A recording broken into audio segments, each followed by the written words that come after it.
এই ভিডিওটাতে আমি শুধু দেখাচ্ছি যে কেদারনাথের হেলিকপ্টারের পরিষেবা। মন্দিরের একদম পাশেই হেলিপ্যাড, তো সেখানে হেলিকপ্টার এসে নামলেই সঙ্গে সঙ্গে লোকজনেরা এসে লাগেজপত্র এবং যারা ভিতরে আছে তাদেরকে নামিয়ে যারা ফিরে যাবেন তাদেরকে তুলে দেওয়া, তাদের লাগেজ তুলে দেওয়া সব কিছুই করে দেয়।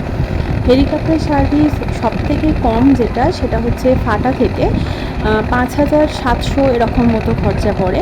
তবে একটা জিনিস খেয়াল রাখতে হবে, ওয়েদার যদি খারাপ হয় আর তাহলে হেলিকপ্টার পরিষেবা বন্ধ হয়ে যায় এবং আপনার স্লট যেটা সেটাতেই একমাত্র আপনি যাতায়াত করতে পারবেন। এছাড়া অন্য কোনো স্লটে আপনি যাতায়াত করতে পারবেন না, তখন ওরা টাকা রিটার্ন করে দেয়।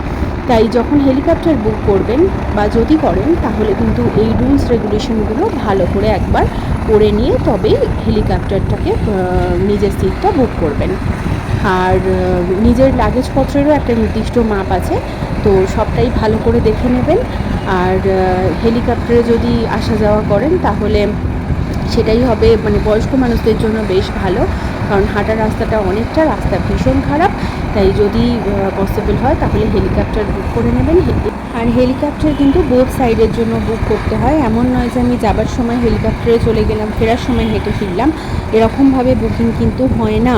তো ওদের যে রুলস আছে সেখানে লেখা থাকে যে ওটা ডাইরেক্ট গিয়ে বুক করা যায়, তবে ওরকম রিস্ক না নেওয়াই ভালো, কারণ যেখান থেকে হেলিকপ্টার ছাড়ে আর যেখান থেকে হাঁটা শুরু হয় দুটোর মধ্যে কিন্তু অনেকটা রাস্তার ডিফারেন্স আছে।